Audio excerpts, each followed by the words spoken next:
Welcome to the Java Cafe, Java fam.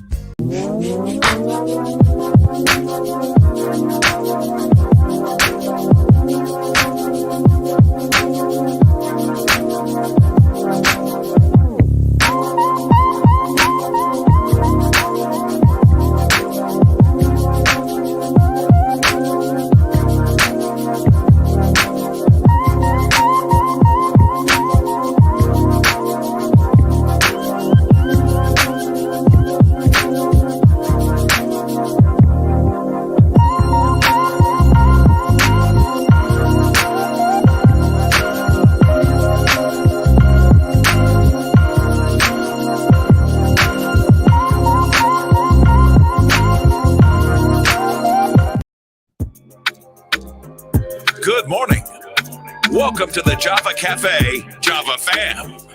Good morning, everybody. Good morning. Good morning. It is Tuesday, January 10th, 2023, and you are listening in the Java Cafe with the Java fam. We'll go in and say good morning to everyone in just a few moments. Listen, a little bit different from my usual, marketing, trying to get folks to get in the room, but there is some very, very, very important information that really goes in the vein of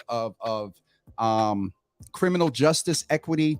The Massachusetts trial court system now has a system in place that will text you about court appearances and keep you up to date in what's going on with your particular case. If you need to appear in court. The unfortunate thing is sometimes through folks being transient, not being able to pay the phone bill, addresses changing, let's be honest, couch surfing, just life, people may miss a notice when they come into court. Let's keep it real, may not be keeping up with the probation visits, and therefore you may be called into court. You don't know about it, and there could possibly be a warrant issued for your arrest. And so in an attempt to ensure that amount decreases, especially, and we're going to look at some numbers, especially among Black and brown folks. We have a young man here who is the Deputy Commissioner of Pretrial Services for the Massachusetts Trial Court. I believe I got that right. And it's Pamerson Iffel, if I have that right as well. And so I'm going to welcome him into the Java Cafe. But before I bring him in, just hit share. I'm not going to ask you to tag anybody because we don't want to implicate anybody that may be involved in the court system. But go ahead and hit that share button. All 12 of you that are in here right now, hit that share button. If you are watching in the after broadcast, go ahead and share it as well. Maybe inbox somebody and let them know, hey, Java with Jimmy shared some very important information that I think you need to listen to. Don't put them out there, but make sure they get the information. So at this time, I'd like to introduce to the Java family and bring into the Java Cafe Deputy Commissioner Pamerson Iffel or Iffel. He'll tell us if I got it right, because names are important. They matter because everybody forgets the S on mine all the time. I'm not James Hill. I'm James Hills. There are multiple Hills here. How you doing, sir? Good morning. Good morning, Jimmy. I appreciate you having me on. And the second time around, you got it beautifully. Iffel. So Iffel. Okay. Yeah. Thank you so much for being with us this morning. Shout out to Korea and the staff down at the trial court for ensuring, and this is not the first time the trial court has reached out to make sure the community is aware of information about decreasing incidents that lead to incarceration, being further involved. Sometimes you guys are like couple of friends of mine that are funeral directors. Sometimes when I see them, I can't bring myself to say it's good to see you. You know what I mean? I'm like, I don't ever want to see you. You know what I mean? Yeah. But we're here today to share information. So please introduce yourself.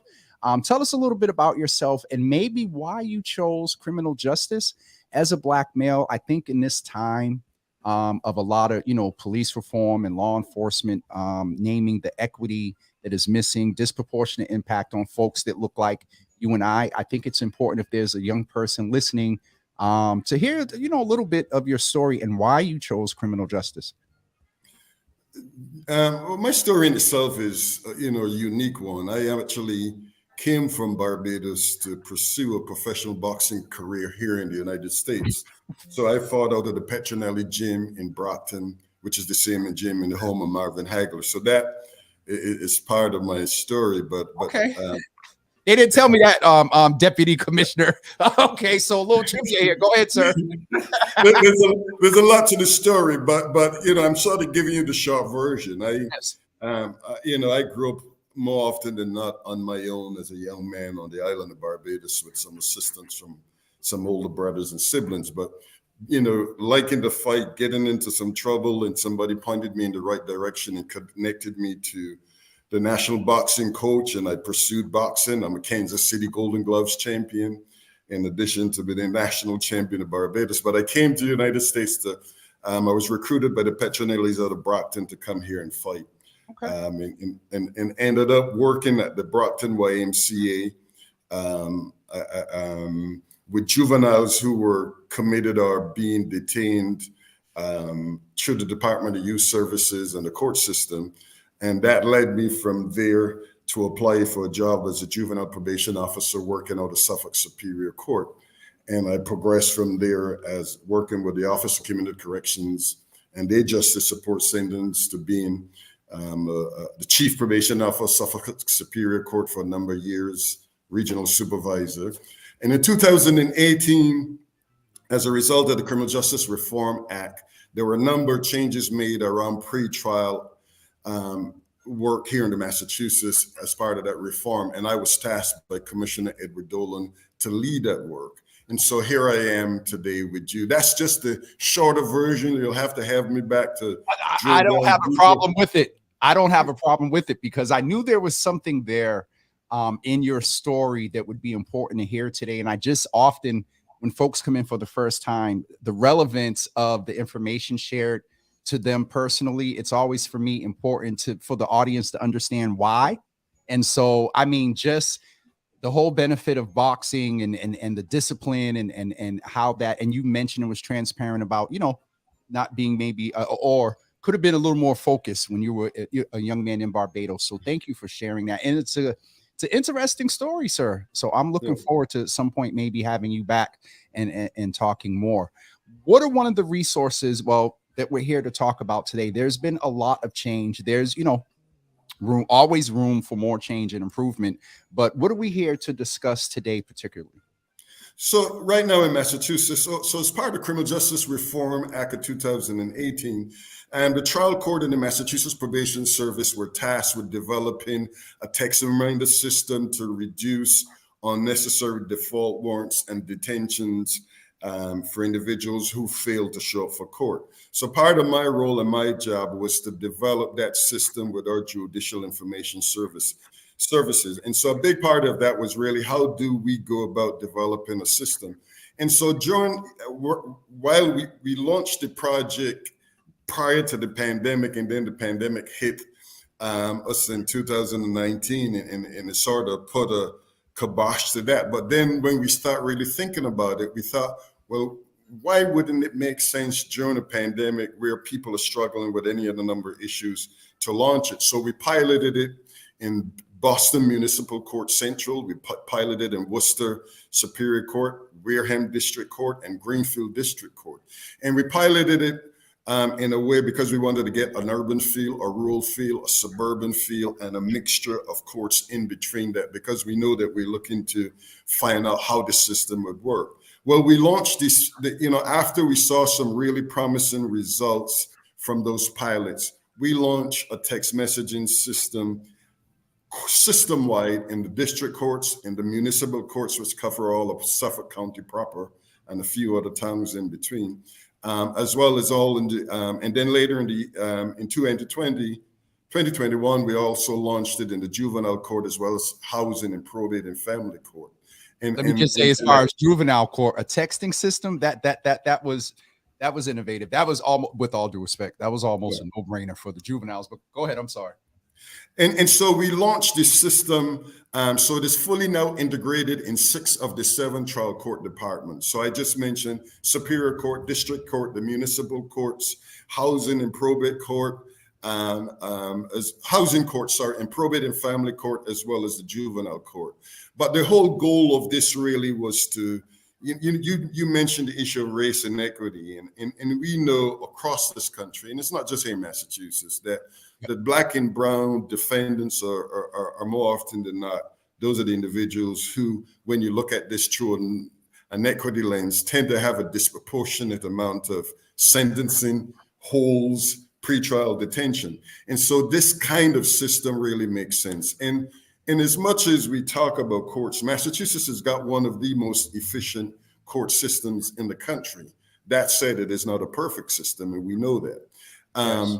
And so we've got about overall on data based on our Department of Research and Planning in 2018, they looked at default warrants and failure to appear rates.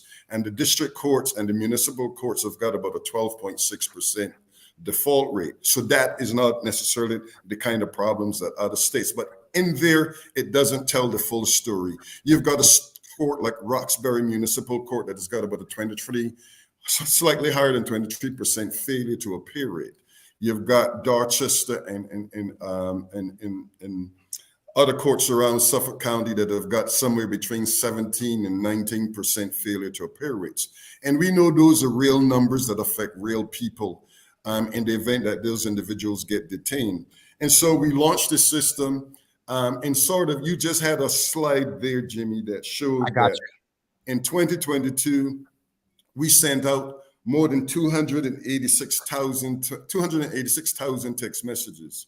And it showed in the populations, in all overall populations, a 3% decline in individuals who got a text message versus those who didn't. So we saw a 3% decline in the failure to appear rate, which means the decrease in warrants there of the individuals who receive a text message versus. And when you look at it by race, we saw that in Black defendants who had a court date on cases, we saw that there was a 3% decline from those who got a text message versus those. Hispanic, we saw the same thing. There was a 3% decline in the individuals that received. White defendants saw a higher percentage. They had a 4% decline in individuals who receive text message versus those. And when we talk about emerging adults, maybe some of the folks that we're really worried about, which is those 18 to 24-year-olds, we know the different brain development there. We also saw a 3% decline in the individuals who received text messages versus those who did not. And that may not seem significant, but it is significant given that we're already dealing with in populations and communities of color, the issue of pretrial detention warrants at higher rates. What the one of the things that I wanted to ask about is what is the rate of or what has been the response of folks in reference to, because I mentioned to you before, before we went live, that a couple of folks reached out and was like, yo, Jimmy, there's a couple of concerns that, we give our text, phone number. And I mean, if I understand this right, if you're in the trial system, more likely than not, you are on, and we lost your light there. You are on probation, right? So you should be checking. Oh, you got one of those motion. I have a motion. If you mind if I Go ahead. I got you covered. Yeah. So if you're just joining right now, we have the Deputy Commissioner from the Massachusetts Trial Court Pretrial Services with us to talk about this tech service that is available for those that are involved with the system. And if you're just joining, it is important that we get this information out to our community. And so, I'm going to go ahead and call you Commish.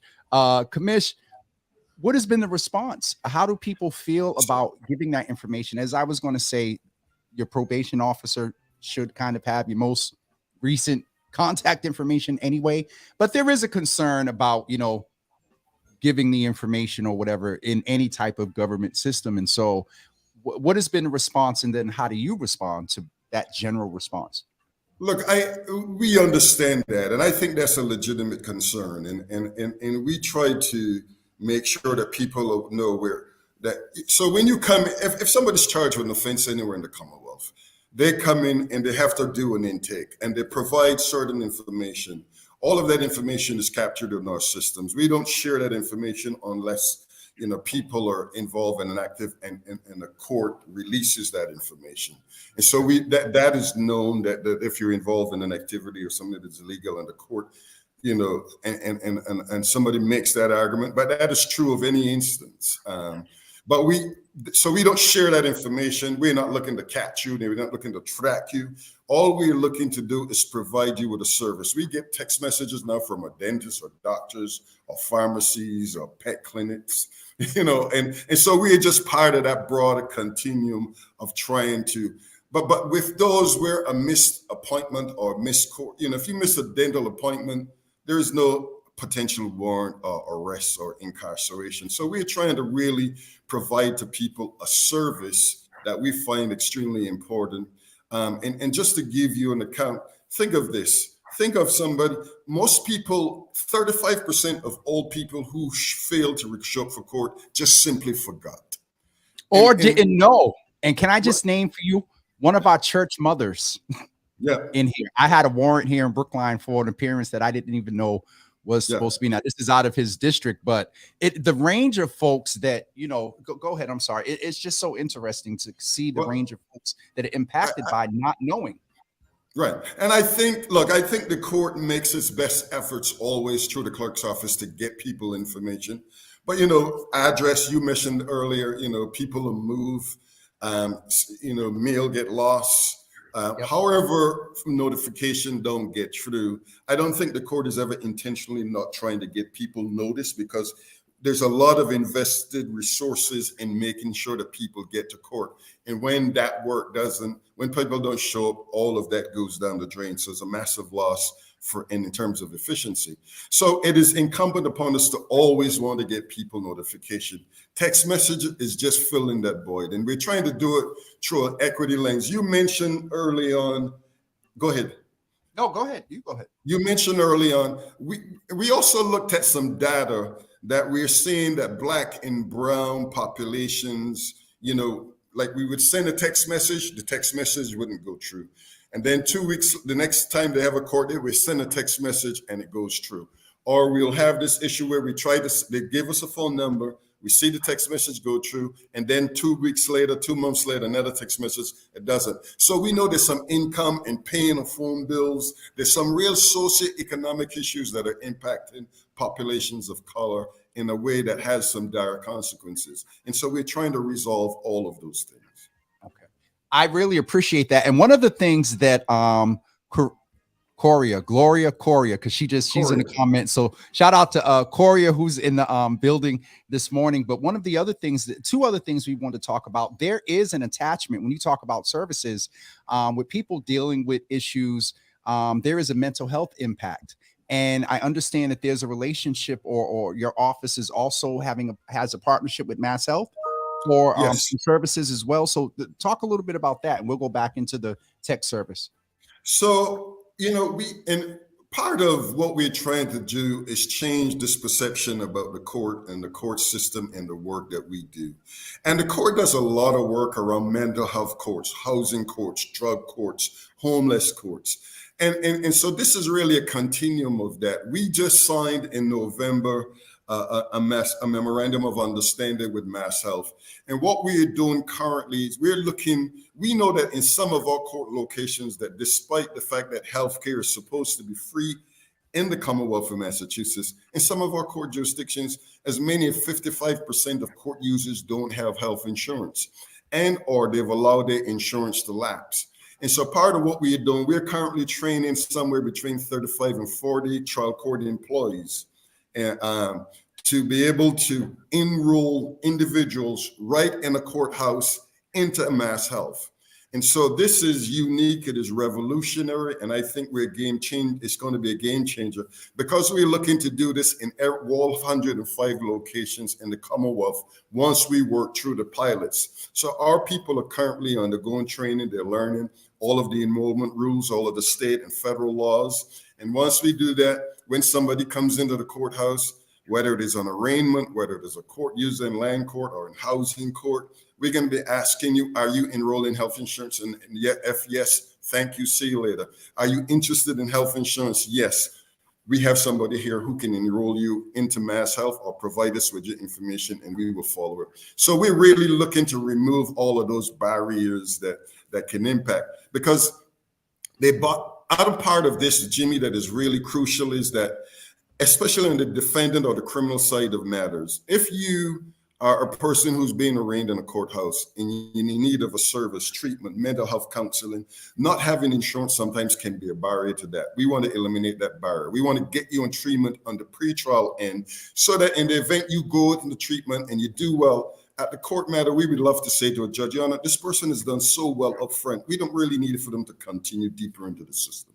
Listen, get me a little bit excited because I used to do juvenile court, and so I know that if you do the work between when you get a quaff and all that other stuff, that it helps you, but it also helps your case. And we've had a lot of brothers from the street, from a mental health conversation, say the same thing, that addressing mental health and other issues, it actually helps if you're involved in the court system. So thank you for affirming that, someone who's within, quote unquote, the system. And so I understood it that maybe you had a partnership, with the MassHealth department to get services, but this enrolls people that are in your system to get health insurance, and not just pretrial. I heard you mention the housing court, the all the other courts are going to be trained to get. Eventually, once we get the pilot run out, we're looking to roll this out system-wide. But we want every touch point where a person has contact with a court system, we want to be able to see if we can offer that service. And as we move forward, we're really looking to see how many other partners we can bring into this.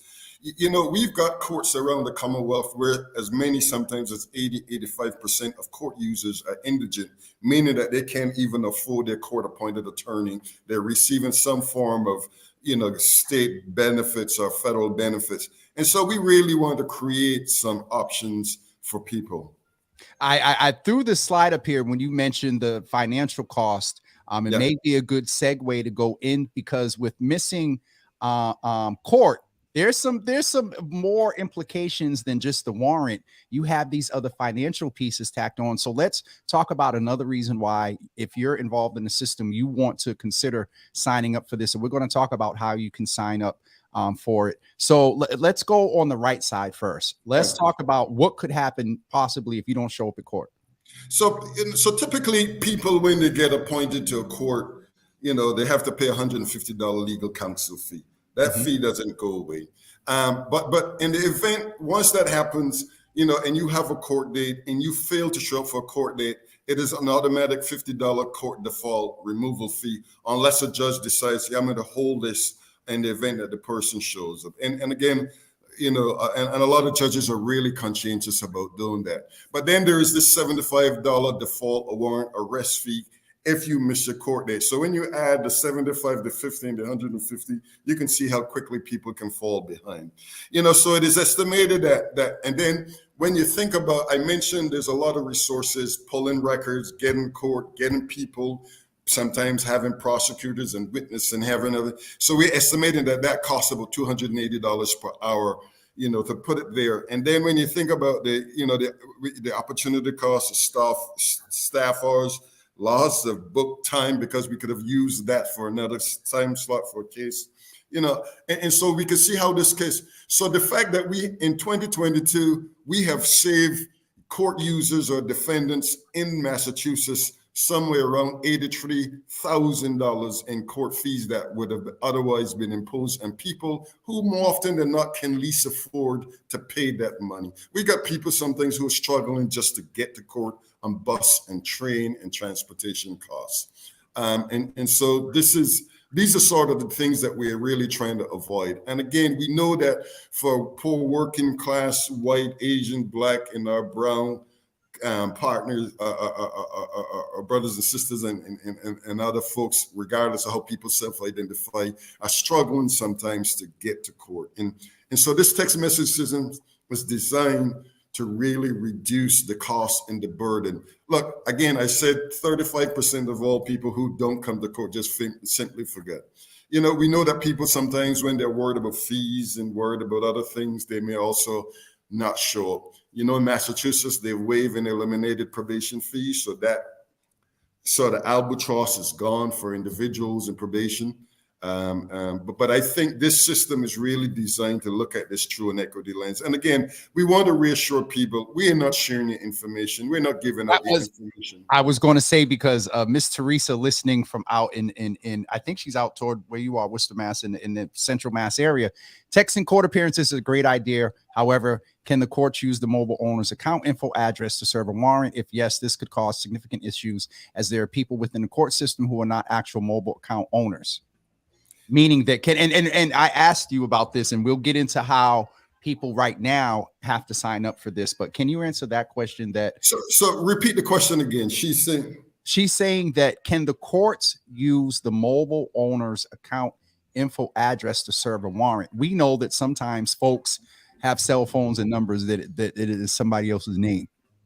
So and, no, you know what I mean? And so no, we only look. I mean, when a warrant is issued, that warrant, the police, that kicks up on the, the warrant management system, and the police have access to that.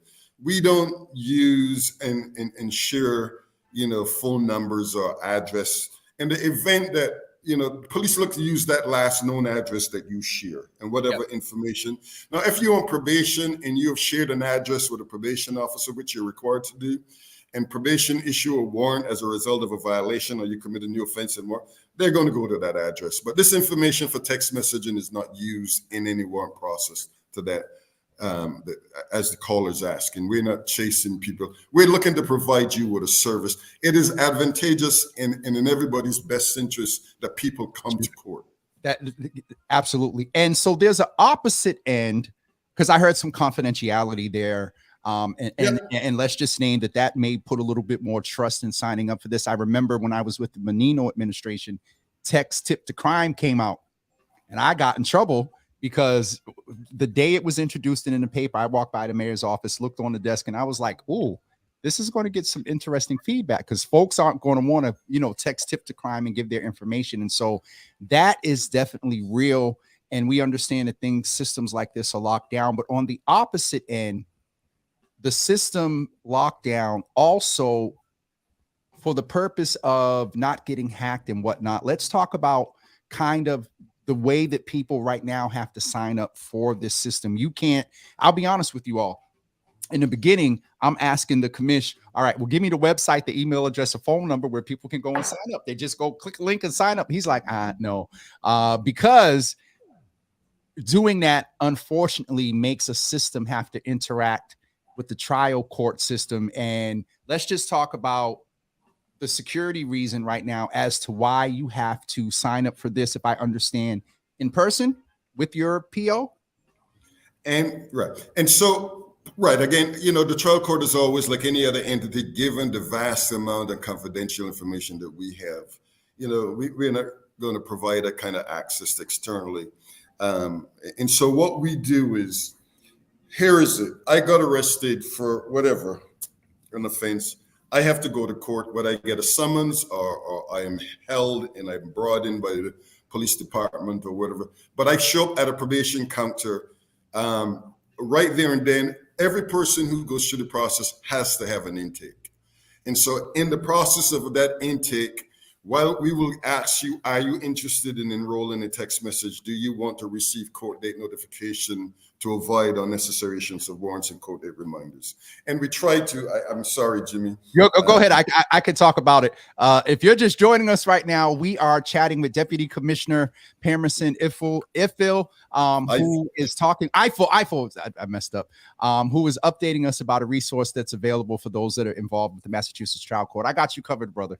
And so right at intake, we will sign you up, but you have to acknowledge and sign off that you're interested in receiving text messaging. FCC requirement says that if you're going to be texting people where there might be a cost, however, we pay for every text message. Imagine that, a court system paying for text message for the individuals and court users. So that tells you that we're so committed to this that we're invested in paying the costs for this text messaging, because we really want people to get to court and resolve their matters. And nevertheless, so you sign up there. In the event that you say, well, I really don't want to sign up now, I don't trust it, I'm not sure, whatever it is, You also have another option that down the lane, you can go to the clerk's office and enroll there as well. So that's now, applicable. I'm sorry to interrupt, but that is going to be ahead. applicable to people that this isn't in place right now for those that unfortunately through whatever circumstance have to come into your system. Those who are in the system, they may watch this later, whose auntie is going to send them the video or whatnot. Yeah. This is also for them. So I want those folks to listen specifically what they can do at the clerk's office. So at any point in the process and you've got an existing matter, you can go to a clerk's office and says, I'd like to enroll in text messaging. And they can enroll you into the system. All your information is there. All they need to do is go in, you sign off on it in a small 4-questionnaire, information piece with your phone number. And they'll check the box and that's it. And you will start getting text messages. Now, here's the beauty of this, James. You get a text message 4 days before your court date and 12 hours before your court date. So you're getting 2 text messages on every court date appearance. And the reason we do the 4 days is if you've got to work, if you've got childcare, you've got issues, you can make any arrangement you have, and then you still get that 12-hour reminder. So we've thought this out, we've tested it, we've looked at other places around the country where they're doing this, and we think we've got a system that is really working for us. Now, I do want to say that we're also working in the housing court. They have developed a system where if you go to housing court, we have signs. You can scan a barcode and a form will pop up. And you can fill out that information and it goes into their computer folks and they will enroll you that way as well. We are testing that in other locations. We're in a number of different locations. We're going to be testing that and eventually we want to be able to roll this out where any courthouse you go, you can scan. You could also do it that way, where you're actually filling out the form. Then we take and enter the information. So that it sort of meets that halfway process where people can do an automatic enrollment. But they still wouldn't have access to enrolling within the trial court system. That just kicks to one of my staff, and we will be doing the enrollment there. Speaking of enrollment, we just want to remind folks that when I heard you say enrollment, also this availability for those that are signing up through the trial court right now can also sign up for health insurance as well. Fill out the application for health insurance, be made available to them as well. Commish, this is my heightened sensitivity toward a lot of the criminal justice things. Always paid attention to it, especially and more heightened in 2018 with the DA's race, and then post George Floyd with this national cry for police reform.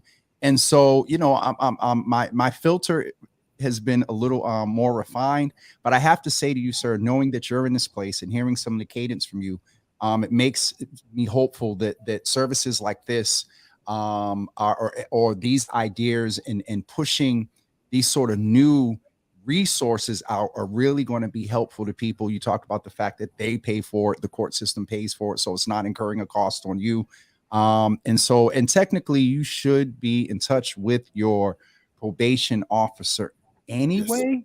Yes. And so, I really appreciate you taking the time to come in and share this information with us. And for those of you that go watch this after, remember that right now there's not a website, email address, or phone number. If you are on probation, you can now let me ask you this, they can't call their probation officer and sign up. They have to actually go in.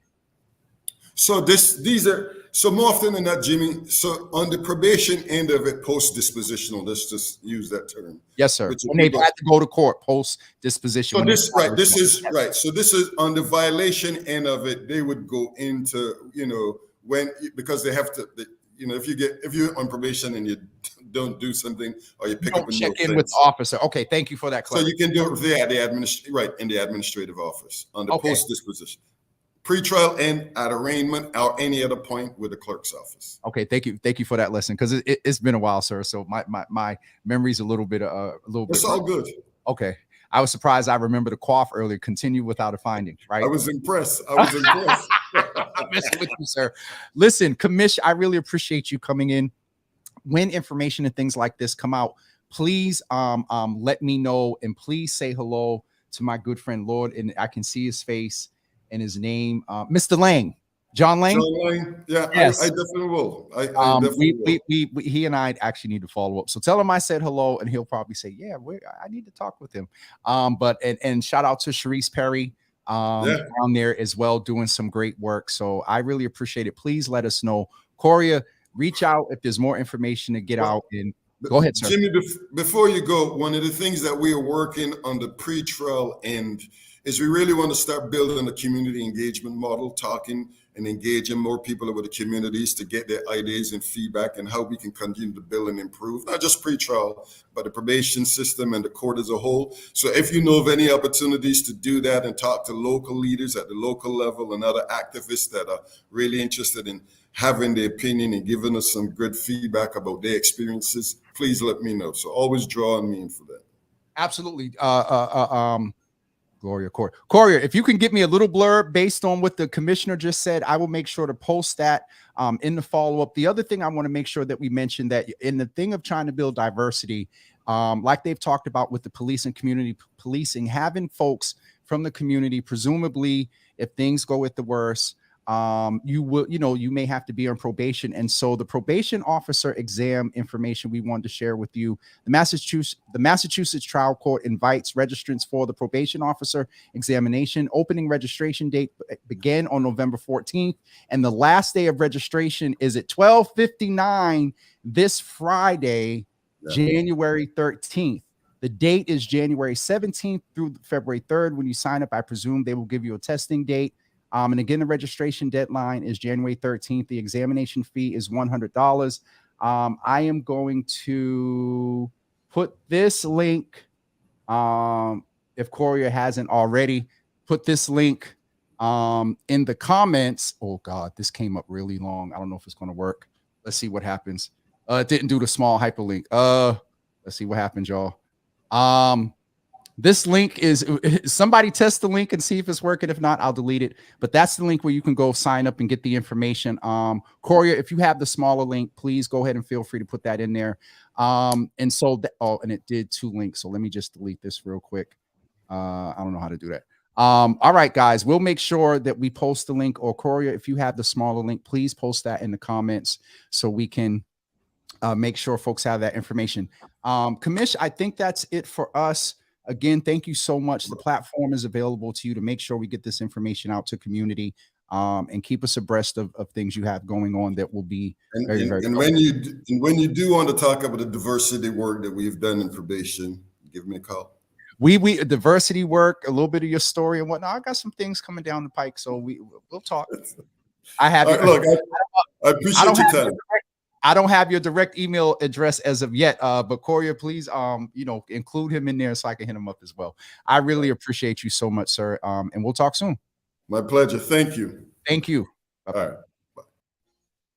So please make sure, guys, you share that information. I can't get that comment out of here. Okay, there it goes. Delete comment. Let's see what happens. Will this one delete? I'm just like that. I have to go back and clean up if I know the link is wrong. Okay, the link. Oh, shoot. The link works. So I'm gonna put the link back in there. Sorry. Anybody that looks at those comments in the after show are going to be like, what the heck? It's so great to have that information made available. This is what this platform is here for, to make sure that information like this gets out to the community. Speaking of information, tomorrow it's We Need to Know Wednesday. And believe it or not, some people really don't know about this wonderful event that is taking place on Friday called Welcome the Embrace. Some of you know that I went out to Walla Walla, Washington this summer with the, at that time, King Boston, now changed to Embrace Boston group, to look at this wonderful monument that is being erected on Friday in honor of Dr. Martin Luther King and his wife, Coretta Scott King. And there is a monument that captures an embrace of the two of them some years ago from a picture. I forgot who found the picture or who talked about doing it from the picture, and we'll hear all about that Friday. But tomorrow we're going to hear from Amari Parrish Jeffries, who's the executive director at Embrace Boston, and Hank Williams. We got the confirmation overnight.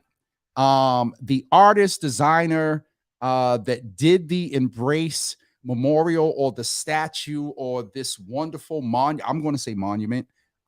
He's going to be with us as well tomorrow. And so I really need you all to help get the word out and invite folks to be a part of this tomorrow, because this is historic here in Boston.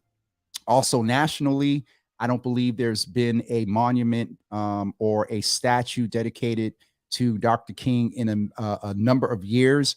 There are also bricks that are in the plaza there that highlight some of the great folks that have made strides in equity here in the Boston area. And I was just talking about that Shamika calendar. So thank you so much.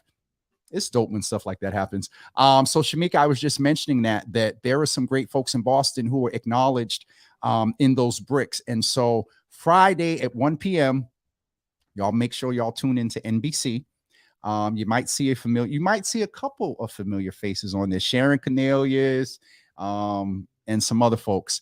The Voices of Embrace will be making their debut at this unveiling, a nationally televised event. I only say it like that because I get a little nervous. But yes, they are coming on tomorrow to talk about the memorial, the process of it, and some of the work that Embrace Boston is doing, has been doing, and is doing after this unveiling on Friday. So please be sure to join us tomorrow morning. And on Thursday, we have our new governor that will be with us. Governor Maura Healey will be in the Java Cafe. It's her first community conversation since being inaugurated on last Monday. So is it last Monday? I thought it was the Lord Jesus. I'm messing up with dates again. Anyway, I think it was Thursday the 5th.